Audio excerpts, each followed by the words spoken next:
వెంకటేశాయ.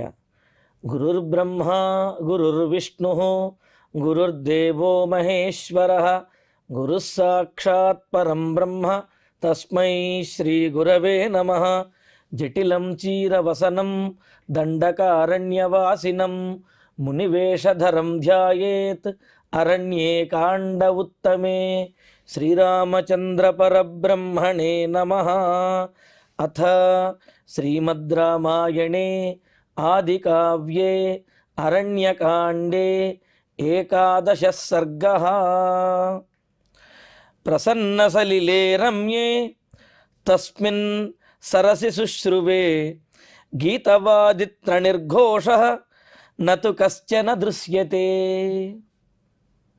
రామచంద్రమూర్తి, సీతాదేవి, లక్ష్మణస్వామి ముగ్గురు కూడా మరి కొంతమంది మహర్షులతో కలిసి ఆ దండకారణ్యంలో విహరిస్తూ అనేకమైనటువంటి ప్రాంతములను సందర్శిస్తూ అనేకమైన జంతువులని, పక్షులను, అదేవిధంగా చిత్ర విచిత్రములైనటువంటి ఆ వృక్షములను, నదులను, వీటన్నిటినీ కూడా వీక్షిస్తూ ఆనందిస్తూ మునుముందుకు సాగుతూ చాలా దూరం ప్రయాణించిన తర్వాత ఒకానొక సరోవరం వారికి కనిపించింది. అనేకమైనటువంటి పద్మములతోటి ఎంత నిండుగా ఉన్నాయి అంటే తెల్లనైనటువంటి పద్మములు, ఎర్రనైనటువంటి పద్మములు ఒకదానితో ఒకటి పోటీ పడుతున్నట్లుగా విరగబూసి కొన్ని చోట్ల కనీసం నీరు కనిపించనంతగా పద్మముల చేత ఆచ్ఛాదితమైనట్లుగా ఉన్నటువంటి ఒక యోజనము వెడల్పు ఉన్నటువంటి వైశాల్యం కలిగిన ఒక పెద్ద సరస్సు. ఆ సరస్సు దగ్గరికి వచ్చారు సీతారామ లక్ష్మణులు. ఎంతో ఆహ్లాదకరంగా ఉన్నది. ఏనుగులు మొదలైనటువంటి జంతువులన్నీ కూడా అక్కడ విహరిస్తూ ఉన్నాయి. పక్షుల యొక్క కిలకిలా రావములతో, కోకిలల యొక్క కూతలతోటి మనోహరంగా ఉన్నది ఆ సరస్సు. అయితే ఇక్కడ ఒక ప్రత్యేకమైన విశేషం ఏమిటి అంటే ఆ సరస్సులోంచి గీతములు అంటే ఆ పాటలు, చాలా సంకీర్తనలు చాలా మృదుమధురంగా వినిపిస్తూ ఉన్నాయి. అంటే నృత్యములు, సంకీర్తనలు జరుగుతున్నటువంటి శబ్దము బాగా వినిపిస్తూ ఉన్నది. కానీ అక్కడ ఎవ్వరూ కనిపించడం లేదు. సీతారామ లక్ష్మణులు చుట్టూ చూస్తూ ఉన్నారు. ఎక్కడ చూసినా ఆ సరస్సు తప్ప ఆ సరస్సు దగ్గరలో ఎవరైనా మనిషి కానీ లేకపోతే పాడేవారు కానీ వాయిద్యములు కానీ ఏమీ కనిపించడం లేదు. శబ్దం మాత్రం పరిపూర్ణంగా ఆ కీర్తనలన్నీ కూడా సంగీత వాయిద్యములు, చక్కటి కంఠస్వరముతోటి గానామృతము ఇవన్నీ వినిపిస్తూ ఉన్నాయి. దానితోటి ప్రసన్న సలిలే రమ్యే, ప్రసన్న నిర్మలమైనటువంటి జలములతో ఉన్నది. పోనీ అది ఏమైనా ప్రవహిస్తూ అటు ఇటు ఊగటంతో ఆ కెరటముల వల్ల ధ్వని వచ్చిందా అనుకుందామంటే అలా లేదు. ప్రసన్నమైన నిర్మలమైనటువంటి చక్కటి నీటితో ఉన్నటువంటిది.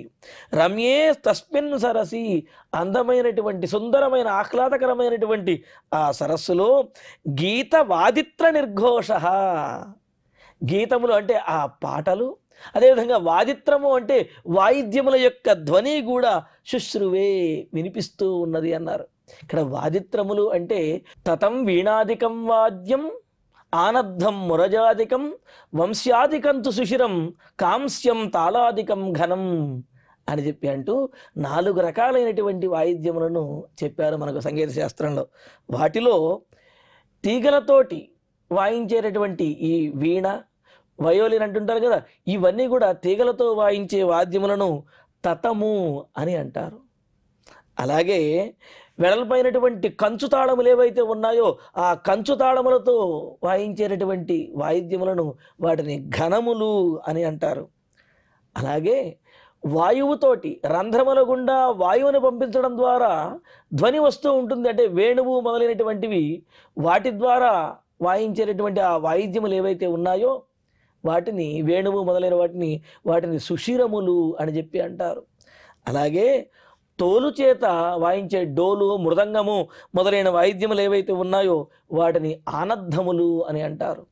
ఇలాగా తతము, ఘనము, ఆనద్ధము, సుషిరము అని 4 రకాలైనటువంటి వాయిద్యములు మనకు సంగీత శాస్త్రంలో తెలియజేశారు. ఇలా 4 రకాలైనటువంటి వాయిద్యముల ధ్వని కూడా ఆ సరస్సు దగ్గర వినిపిస్తూ ఉన్నది. వాటికి అనుగుణంగా చక్కటి గానామృతం, గానామృతానికి పాటకు అనుగుణంగా వీటి యొక్క ధ్వని అన్నమాట. ఇదంతా కూడా ఎంతో గొప్పగా గంధర్వగానంలాగా వినిపిస్తూ ఉన్నది తప్ప అక్కడ ఎవ్వరూ కనిపించటం లేదు. అదేదో ఇంద్రజాల మహేంద్రజాలంలాగా ఉండదన్నమాట. తు కశ్చన నదృశ్యతే. ఆ సరస్తీరంలో సరోవర తీరంలో ఈ విధంగా చక్కటి గానామృతము వాయిద్యముల యొక్క ధ్వని వినిపిస్తున్నది, కానీ ఎవ్వరూ కనిపించటం లేదు. దాంతో సీతారామ లక్ష్మణులకి ఆశ్చర్యం కలిగి తతః కౌతూహలాద్రామః లక్ష్మణశ్చ మహాబలః మునిం ధర్మభృతం నామ ప్రష్టుం సముపచక్రమే. ఇంకా అనుకున్నాడు, ఇది మనకు తెలిసేది కాదు, ఈ అడవిలో సంచరిస్తున్నటువంటి అడవిలో నివాసం ఉండే ఈ మహర్షులకే తెలుస్తుంది అని అనుకుని తనతో పాటు వస్తున్నటువంటి మహర్షులలో ధర్మభృత్తు అనే ఒకనొక మహర్షి ఉన్నారు. ఆ పేరే చూడండి, ధర్మాన్ని ఎప్పుడూ భరించేటటువంటి వాడు. అదేంటండి, ధర్మాన్ని ఆచరించేవాళ్ళు అని చెప్పాలి కదా, ధర్మాన్ని భరించేవాళ్ళు అని చెప్పడం ఏమిటి అని అంటే, మనకు ఆనందంగా చేసేదాన్ని ఆచరిస్తున్నారు, ఆస్వాదిస్తున్నారు అని చెప్పాలి. కానీ కష్టకాలంలో ఆపత్కాలంలో కూడా విడవకుండా దానినే పట్టుకుని ఉన్నారంటే దాన్ని భరించటము అంటూ ఉంటాం కదా. అలాగా అడవిలో రాక్షసుల యొక్క పీడ ఎంతగా ఉన్నప్పటికీ కూడా ధర్మాన్ని వదిలిపెట్టకుండా ధర్మాన్ని భరిస్తూ నిలబెడుతూ ఉండేవారు. కావున ధర్మస్వరూపులైనటువంటి వారు మహర్షులందరూ కూడా మరి వారిలో ధర్మభృత్తు అనే ఒకానొక మహర్షిని రామచంద్రమూర్తి అడిగాడు. మునిం ప్రష్టుం సముపచక్రమే. ఆ మునిని రామచంద్రమూర్తి ఈ విధంగా అడుగుతున్నాడు. ఇదమత్యద్భుతం శ్రుత్వా సర్వేషాం నో మహామునే కౌతూహలం మహజ్జాతం కిమిదం సాధు కథ్యతాం వక్తవ్యం యది చేద్విప్ర నాతి గుహ్యమపి ప్రభో. చూడండి, అడిగేటటువంటి తీరు ఎలా ఉండాలనేది రామచంద్రమూర్తి మనకు నేర్పిస్తూ ఉన్నాడు. మహర్షి మహామునే, ఓ మహర్షి, అత్యద్భుతం ఇదం శ్రుత్వా, ఇంతకుముందు ఎప్పుడూ విననటువంటిది, ఎంతో అద్భుతంగా ఉన్నటువంటి ఈ గానామృతాన్ని, వాయిద్యముల యొక్క ధ్వనిని, ఆశ్చర్యకరమైనటువంటి ఈ గీత వాయిద్య ధ్వనులను విని నా సర్వేషాం మహత్ కౌతూహలం జాతం, మా అందరికీ కూడా చాలా కుతూహలంగా ఉన్నది అన్నారు. కుతూహలము అని అంటే సాధారణంగా కలిగేటటువంటి ఆశను కానీ ఇచ్ఛను కానీ కుతూహలము అనడానికి వీల్లేదు. కుతూహలానికి ఒక స్థాయి ఉంది. రమ్యవస్తు సమాలోకే లోలతాస్యాత్ కుతూహలం అని చెప్పి ఆలంకారికులు చెబుతారు. రమ్యమైనటువంటి ఒక వస్తువును చూచిన తర్వాత, రమ్యము అంటే ఏమిటి, ఇంతకుముందు ఎప్పుడు చూడనటువంటిది, చూచిన తర్వాత కూడా ప్రతిసారి చూస్తున్నప్పుడు ఒక కొత్త రకమైనటువంటి అనుభూతిని కలుగజేసేటటువంటి రమ్యమైనటువంటిది అంటారు అటువంటి దాన్ని. అటువంటి రమ్యమైనటువంటి వస్తువుని చూచి ఇదేమిటి తెలుసుకోవాలి అని మనసు పరవళ్ళు తొక్కుతూ, లోలత అంటే ఊగిసలాగుతూ ఉంటుంది కదా, ఊగిసలాడుతూ ఉంటుంది కదా, అటువంటి స్థితిని కుతూహలము అని చెప్పి అన్నారు. సహజంగా చిన్నపిల్లల్లో చూస్తూ ఉంటాం, ఏదైనా ఒక కొత్త వస్తువును చూడంగానే నానా అదేంటో నాకు చెప్పు అని చెప్పి వాళ్ళు ఊగిపోతా తెలుసుకోవాలి అనే ఆతురతతోటి అడుగుతూ ఉంటారు. చిన్నపిల్లలకి వారి స్థాయికి తగినట్లుగా ఆయా విషయాల్లో కలుగుతుంది. మరి పెద్దవారికి కూడా కుతూహలం కలగాలి అంటే మరి ఆ విషయం ఎంత గొప్పది, ఎంత రమ్యమైనది, ఎంత ఆశ్చర్యం కలిగించేది అయి ఉండాలి. అందులోనూ రామచంద్రమూర్తికే కుతూహలాన్ని కలిగించే విధంగా ఆ సరస్తీరంలో వినిపించేటటువంటి ఆ గానామృతము, ఆ వాయిద్యముల యొక్క ధ్వని కూడా అంత గొప్పగా ఉన్నాయి. ఆ విషయాన్నే రాముడు అంటూ మహత్కౌతూహలం జాతం, మా అందరికీ అంటే ముఖ్యంగా మా ముగ్గురికి, సీతారామ లక్ష్మణులకి అన్నమాట, చాలా కుతూహలంగా ఉన్నది, అదేమిటో తెలుసుకోవాలనే తహతహగా ఉన్నది, దాని గురించి చెప్పండి మహర్షి అని చెప్పన్నారు. అని తర్వాత వాక్యంలో అంటున్నారు ఏమని, సాధుకథ్యతాం, చక్కగా దాని గురించి సవిస్తరంగా తెలియజేయండి అని. సరే, నేను అడగదగినటువంటి దాన్ని అడిగాను, లేకపోతే చెప్పకూడనటువంటి విషయాన్ని అడిగాను. కుతూహలం ఉంటే సరిపోదు కదా, ఆ విషయం తెలుసుకునేటటువంటి యోగ్యత, ఆ విషయం బయటికి చెప్పేటటువంటి పరిస్థితి కూడా ఉండి తీరాలి.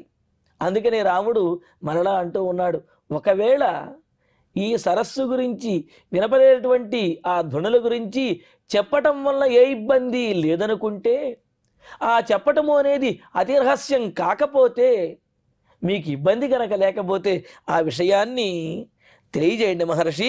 నా అతిగుహ్యం వక్తవ్యం, అది దాచవలసినటువంటి విషయం కాకపోతే నాకు తెలియజేయండి అని అంటున్నారు. ఇది నేర్చుకోవలసింది. ఎలాగైనా నాకు చెప్పవలసిందే, ఏం పర్వాలేదు అని చెప్పి అనకుండా, అది ఎదుటివాడికి చెప్పడానికి ఇబ్బందికరమైంది కాకపోతేనే వారి నుండి ఆ విషయాన్ని తెలుసుకోవడానికి ప్రయత్నించాలి తప్ప, బలవంతం చేసి ఏదో విధంగా ఒప్పించో నొప్పించో వారి నుంచి ఆ విషయాన్ని తెలుసుకోవాలనుకోవటం సరి అయినటువంటి పద్ధతి కాదు. ఇక్కడ రామచంద్రమూర్తి చూడండి, వాళ్ళందరూ రాముణ్ణి ఆరాధిస్తూ ఉన్నారు. రాముడు ఏది అడిగినా ఆజ్ఞగా భావించి చెప్పేటటువంటి వారు అయినప్పటికీ కూడా వారి దగ్గర ఈ విషయం చెప్పడానికి ఇది రహస్యం కాకపోతే, ఇబ్బంది లేకపోతే నాకు తెలియజేయండి స్వామి అని రామచంద్రమూర్తి ధర్మభృత్ అనే మహర్షిని అడిగాడు. అడిగితే ఆయన చెబుతున్నాడు, తేనైవ ముక్తో ధర్మాత్మ రాఘవేణ మునిస్తదా ప్రభవం సరసకృత్స్రం ఆఖ్యాతుముపచక్రమే. ఈ విధంగా రామచంద్రమూర్తి వినయంగాను సముచితంగాను అడిగినటువంటి మాటలను విన్న ధర్మాత్మ ముని, ధర్మాత్ముడైనటువంటి ఆ మహర్షి తదా ప్రభవం కృత్స్నం సరసహ ఉపచక్రమే. అసలు ఈ సరస్సు ఎలా పుట్టింది, ఈ సరస్సులోంచి ఈ ధ్వనులు ఎందుకు వస్తున్నాయి, ఈ సరస్సుకి ఇంతటి శోభ అనేది ఎలా కలిగింది అనే విషయాన్ని మొత్తాన్ని కూడా ఈ విధంగా చెప్పడం ప్రారంభించాడు.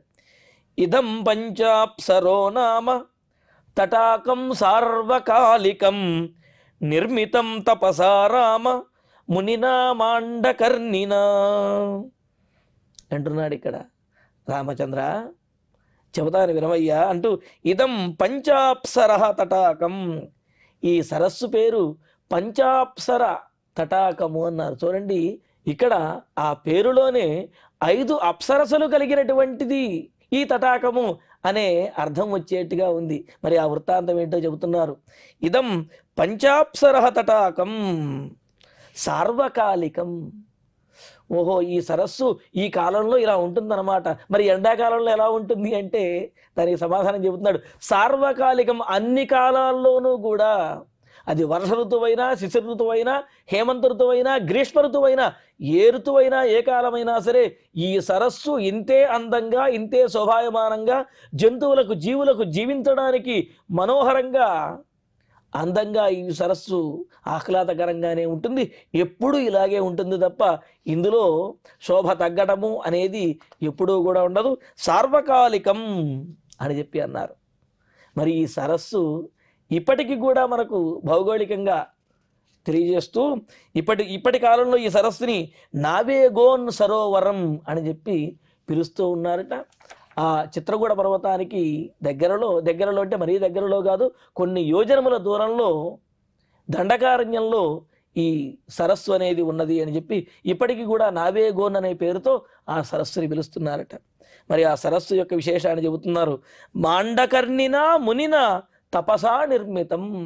మాండకర్ణి అనే ముని చేత ఈ సరస్సు నిర్మించబడింది. ఎలా నిర్మించబడింది? ఆయన యొక్క తపస్సు చేత, ఈ తప ప్రభావంతో ఈ సరస్సు నిర్మించబడింది. ఆయన ద్వారానే ఈ సరస్సు అనేది పుట్టింది అని చెబుతూ, సహితేపే తపస్తీవ్రం మాండకర్ణిర్మహాముని దశవర్ష సహస్రాణి వాయుభక్షో జలాశ్రయ. మాండకర్ణి మహర్షి ఈ ప్రాంతంలో నివసిస్తూ ఈ సరస్సుని చక్కగా ఏర్పాటు చేసుకుని, ఈ సరస్సులో ఉన్నటువంటి జలములో ఉండి 10,000 సంవత్సరముల పాటు మాండకర్ణి మహర్షి తపస్సు చేశాడట. ఆ విషయాన్ని చెబుతూ, సహా మాండకర్ణి, మాండకర్ణి అనే పేరు కలిగిన మహర్షి జలాశ్రయ అంటే తాను నిర్మించినటువంటి ఈ తటాకంలో జలములో మునిగి ఉంటూ, వాయుభక్ష దశవర్ష సహస్రాణి తీవ్రం తపః తేపే, ఈ సరస్సులో నీటిలోనే ఉంటూ, అలాగే ఆహారం విడిగా ఏమీ తీసుకోకుండా, అభక్షాహ వాయుభక్షాహ అని అంటూ ఉంటారు. మహామహా యోగులకి ప్రత్యేకమైనటువంటి ఆహారం అనేది అవసరం లేదు. వారు నీటినే ఆహారంగా తీసుకోగలుగుతారు. ఇంకా మరింత యోగం కలిగినటువంటి వారు యోగీశ్వరులు గాలిని మాత్రమే ఆహారంగా స్వీకరించి కూడా జీవిస్తూ ఉంటారు. అలాగా ఈ మాండకర్ణి మహర్షి ఈ సరస్తీరంలో ఆ నీటిలో ఉండి 10,000 సంవత్సరముల పాటు తపస్సు చేశాడు. అది కూడా వాయుభక్ష, గాలిని మాత్రమే ఆహారంగా తీసుకుంటూ అలా 10,000 సంవత్సరముల పాటు తపస్సు చేశాడు ఆయన. తపస్సు చేస్తే ఆయన యొక్క తపస్సు నుండి వచ్చినటువంటి ఆ తాపం ఏదైతే ఉన్నదో అది దేవలోకం వరకు కూడా వ్యాపిస్తూ ఉన్నది. అందరినీ మరి ఆ తాపం యొక్క ప్రభావానికి అందరూ భయపడే విధంగా ఉన్నదన్నమాట. దాంతో తతప్రవ్యధితా సర్వే దేవాస్సాగ్నిపురోగమాః అబ్రువన్ వచనం సర్వే పరస్పర సమాగతాః. మాండకర్ణి మహర్షి చేస్తున్నటువంటి తీవ్రమైన తపస్సును చూచి ఆ తపస్సు యొక్క ప్రభావాన్ని చూసినటువంటి దేవతలందరూ కూడా సాగ్నిపురోగమాః, అగ్నిదేవుడు మొదలైనటువంటి వారు, అంటే అగ్నిదేవుణ్ణి ముందు ఉంచుకుని నడిచేటటువంటి వారైన దేవాస్ సర్వే, దేవతలందరూ కూడా ప్రవ్యధితాః. మరి యజ్ఞయాగాదులలో మహర్షులు ఇచ్చేటటువంటి హవిస్సులను దేవతలందరికీ కూడా అందించేటటువంటి వాడు అగ్నిదేవుడు. అందుకనే దేవతలని అగ్ని పురస్సరాహ అని చెప్పి, ఆ అగ్ని పురోగమాహ అని చెప్పి ఇలా అంటూ ఉంటారంటే అగ్నిదేవుడి ద్వారానే దేవతలందరికీ కూడా ఈ హవిస్సులన్నీ కూడా అందుతూ ఉంటాయి. కావున ఆయనను ప్రత్యేకంగా చెబుతారనమాట. అలాగా దేవతలందరూ కూడా ప్రవ్యధితాః, కలత చెందారట. కలత చెంది ఎందుకు కలత చెందుతారు అనేది కూడా చెప్పుకుందాం మనం. పరస్పర సమాగతాః, అందరూ కూడా ఒక చోట కలిశారు. కలిసి వచనమబ్రువన్, ఈ విధంగా మాట్లాడుతూ ఉన్నారు. ఏమని మాట్లాడుతున్నారు? సహజంగా యజ్ఞముల వలన, తపస్సుల వలన మహర్షులు ఏది కోరుకుంటే దానిని వారు సాధించగలుగుతారు. ఏది కోరుకుంటే అది వారికి ప్రాప్తించి తీరుతుంది.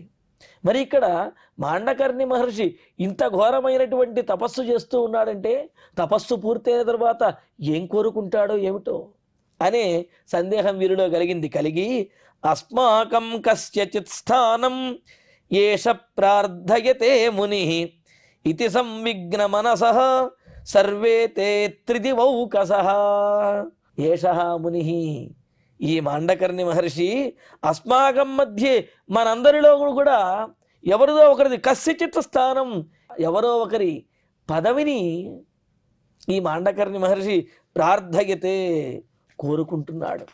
మాండకర్ణి మహర్షి స్వర్గంలో ఏదో ఒక పదవిని ఆశించి ఈ విధమైనటువంటి తపస్సును చేస్తున్నాడు. కావున ఆయన యొక్క తపస్సు కనుక సఫలమైంది అంటే మనలో ఎవరిదో ఒకరిది పదవి అనేది పోతుంది అని చెప్పి వాళ్ళు కలత చెందినటువంటి వారై ఇది దివౌకసః సర్వే సంవిఘ్న మనసః, దేవతలందరూ కూడా భయపడినటువంటి మనస్సు కలిగినటువంటి వారై, దిగులుతో ఉన్నటువంటి వారై మరి ఏం చెయ్యాలి అని అంటే ఈ మాండకర్ణి మహర్షి యొక్క తపస్సుని ఆపాలి అని చెప్పి అనుకున్నారు. అయితే ఇక్కడ నిస్వార్థంగా స్వర్గాది సుఖములను కోరుకోకుండా గనక తపస్సు చేసినట్లయితే దేవేంద్రుడు కాదు ఎవరు వచ్చి ఆపినా సరే ఆ తపస్సు ఆగదు. కానీ ఎక్కడైతే స్వార్థం అనేది ఉన్నదో, లేకపోతే స్వర్గాది సుఖములను కోరుకుంటూనో, లేకపోతే ఒకనొక కోరికతో తపస్సు చేస్తూ ఉన్నాడు అంటే ఆ తపస్సు ఒక స్థాయికి వచ్చిన తర్వాత ఏదో ఒక విఘ్నంతో అది ఆగిపోతుందన్నమాట. మరి ఇక్కడ మాండకర్ణి మహర్షి స్వర్గంలో ఏదో ఒక పదవిని కోరుకునే ఉద్దేశంలో ఉన్నాడు. కావున ఈయన యొక్క తపస్సుని ఆపాలి అని చెప్పి దేవతలందరూ కూడా అనుకుని తత్ర కర్తుం తపో విఘ్నం దేవైః సర్వైర్నియోజితాః ప్రధానాప్సరసః పంచ విద్యుచ్చలిత వర్చసః. ఇంకేం చేశారు? దేవతలు ప్రధానమైనటువంటి అప్సరసలను 5గురిని పిలిచారు. 5గురిని పిలిచి ఆ మాండకర్ణి మహర్షి దగ్గరికి పంపిస్తున్నారు. తత్ర, ఇక అప్పుడు వాళ్ళందరూ కూడా దేవతలందరూ కూడా ఆలోచించి విద్యుచ్చలిత వర్చసః, మెరుపు వలె మెరిచేటటువంటి శరీర కాంతి కలిగిన వారు, అంటే వాళ్ళు నడుస్తూ ఉంటే మెరుపు నడుస్తున్నట్లుగా ఉన్నదట. అంతటి దేదీప్యమానమైనటువంటి శరీర కాంతి కలిగినటువంటి వారు. పంచ ప్రధాన అప్సరసః, 5గురు ప్రధానమైనటువంటి అప్సరసలు ఎవరైతే ఉన్నారో వారిని తత్ర, ఆ మాండకర్ణి మహర్షి తపస్సు చేసేటటువంటి చోటకు వెళ్ళి తపో విఘ్నం కర్తం, ఆయన యొక్క తపస్సుని భంగపరచడానికి, తపస్సుని విఘ్నపరచడానికి దేవైః సర్వైః నియోజితాః, 5గురు అప్సరసలను వారు ఆదేశించారు.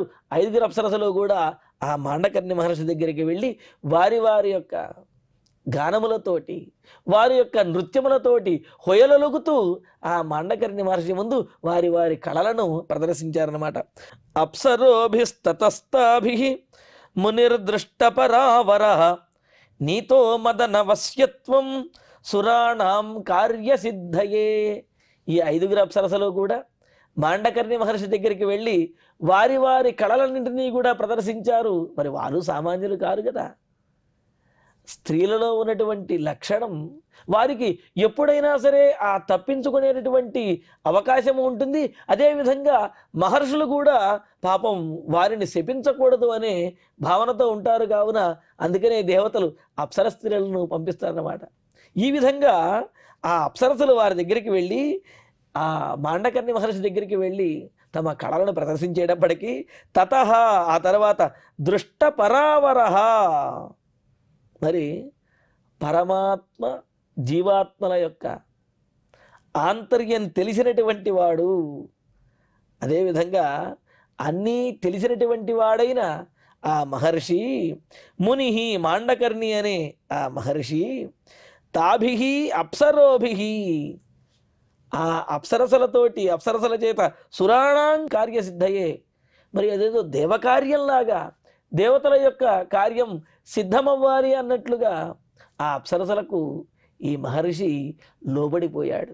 మరి 10,000 సంవత్సరముల పాటు తపస్సు చేసినటువంటి ఈ మాండకర్ణి మహర్షి దేవతలు పంపించినటువంటి ఆ 5 అప్సరసలకి లోబడిపోయాడు. అందుకని ఇక్కడ ఏమన్నారు, దృష్ట పరావరః, పరమాత్మ యొక్క తత్వం తెలిసినటువంటి వాడు, అన్నీ ఎరిగినటువంటి వాడు అయ్యండి కూడా ఈ సందర్భంలో విధివశాత్తు ఈ విధంగా మాండకర్ణి మహర్షి మరి వారికి లోబడిపోయి సురాణం కార్యసిద్ధయే మదనవశత్వం నీత, కాముడికి వశమైపోయాడు.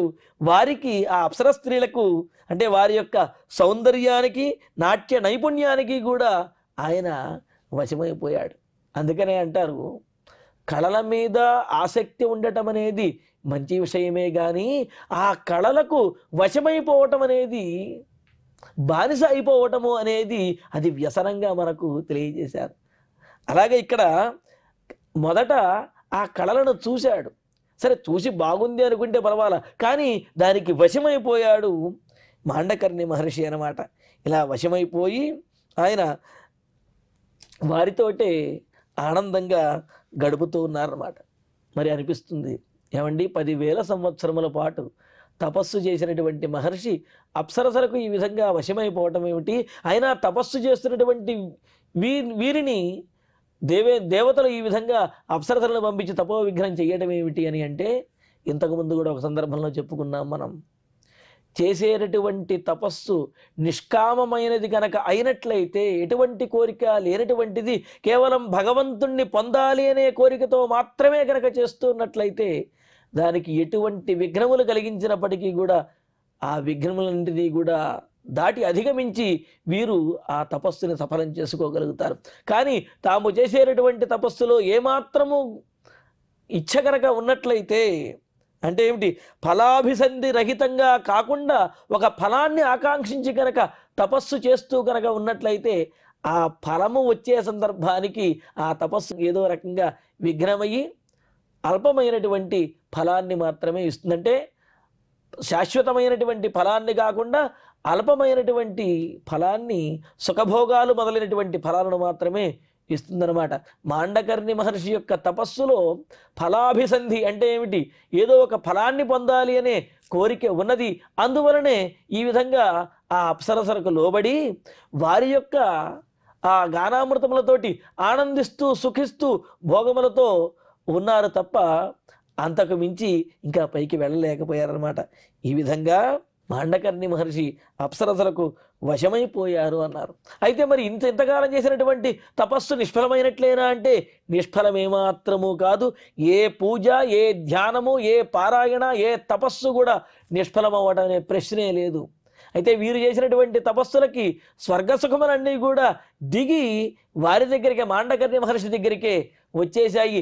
ఆ స్వర్గ సుఖాలను వాటినన్నిటినీ కూడా ఇక్కడే ఈ సరస్తీరంలోనే మాండకర్ణి మహర్షి అనుభవిస్తూ ఆస్వాదిస్తూ ఉన్నారు. మరి ఆ తర్వాత ఏం జరిగింది, ఆ మాండకర్ణి మహర్షి ఆ సరస్సులో ఏ విధంగా నివాసం ఉంటూ ఉన్నారు, అసలు ఈ గీత వాయిద్యముల యొక్క ధ్వని సరస్సులో ఎక్కడ నుండి వినిపిస్తున్నది, ఈ విశేషాలను తరువాతి ప్రవచనంలో తెలుసుకుందాము. ఇక ఇప్పుడు శ్లోకాలను పారాయణ చేసుకుందాము.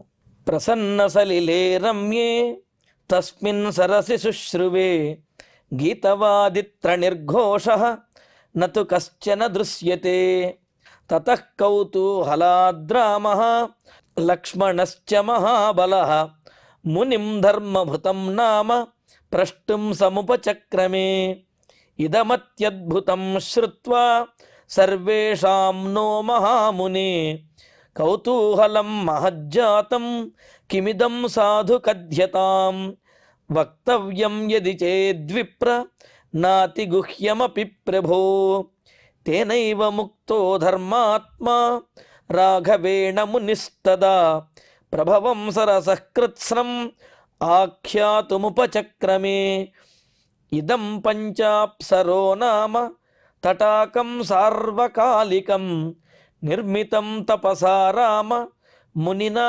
మండకర్ణినా సహితేపే తపస్తీవ్రం మాండకర్ణిర్మహాముని దశవర్షసహస్రాణి వాయుభక్షో జలాశ్రయః తతః ప్రవ్యధితాః సర్వే దేవాः సాగ్నిపురోగమాః అబ్రువన్ వచనం సర్వే పరస్పర సమాగతాః అస్మాకం కస్యచిత్ స్థానం ఏష ప్రార్థయతే మునిః ఇతి సంవిఘ్నమనసః సర్వే తే త్రిదివౌకసః తత్ర కర్తుం తపో విఘ్నం దేవైః సర్వైర్నియోజితాః ప్రధానాప్సరసః పంచ విద్యుచ్చలితవర్చసః అప్సరోభిస్తతస్తాభిః మునిర్దృష్టపరావరః నీతో మదనవశ్యత్వం సురాణాం కార్యసిద్ధయే. ఇత్యార్షే శ్రీమద్ రామాయణే ఆదికావ్యే అరణ్యకాండే ఏకాదశ సర్గే దశ శ్లోకాః. ఇక ఇప్పుడు క్షమాప్రార్థన మంగళాంతంగా ఈనాటి ప్రవచన కార్యక్రమాన్ని పరిపూర్ణం చేసుకుందాము. యదక్షరపదభ్రష్టం మాత్రాహీనం తు యద్భవేత్ తత్సర్వం క్షమ్యతాం దేవ నారాయణ నమోస్తుతే. కాయేన వాచా మనసేంద్రియైర్వా బుద్ధ్యాత్మనా వా ప్రకృతే స్వభావాత్ కరోమి యద్యత్ సకలం పరస్మై నారాయణాయేతి సమర్పయామి. శ్రియః కాంతాయ కళ్యాణ నిధయే నిధయేర్ధినాం శ్రీవేంకట నివాసాయ శ్రీనివాసాయ మంగళం.